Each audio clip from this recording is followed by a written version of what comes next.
In 2001, the Pentagon began designing a new state-of-the-art fighter jet that promised to be 4 times more effective than legacy fighters in air-to-air combat, 8 times more effective in air-to-ground combat, and 3 times more effective in reconnaissance. 15 years later, the plane is still in development, and costs have skyrocketed to $1.5 trillion over the 55-year life of the program. The Pentagon will now be spending 70% more money for 409 fewer fighters. The F-35 is what's known as a fifth-generation aircraft, the kind of machine you see in science fiction movies that is invisible to radar and operates with sophisticated artificial intelligence.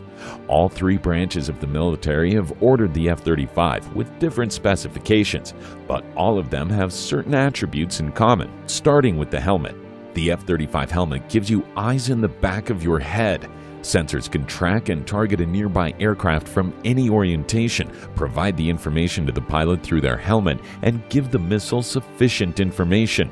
Each helmet costs $400,000. One major problem is the software. There are over 8.6 million lines of code, and it's buggy. Lockheed Martin, the company chosen to build the F-35, claims it added 200 software engineers to deal with the complexity of the design. But that's not all. 50 parts of the plane itself kept breaking under stress in tests, setting back launch dates, and therefore sales to other countries. In July 2014, the F-35 was scheduled to make its much-hyped international debut at the Farnborough Air Show in England in order to give foreign buyers a good look at the next-generation plane. But an engine fire grounded the fighter jet, embarrassing the U.S. military. I can confirm that the Department of Defense, in concert with our partners in the UK, has decided not to send Marine Corps and UK F-35B aircraft across the Atlantic to participate in the Farnborough Air Show.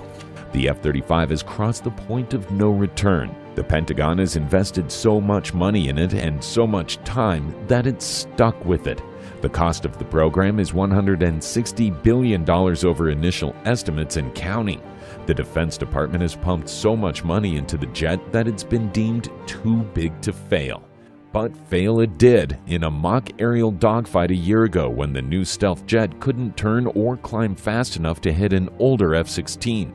Worse still, the 5th-generation Russian T-50 fighter will roll off the assembly line this year.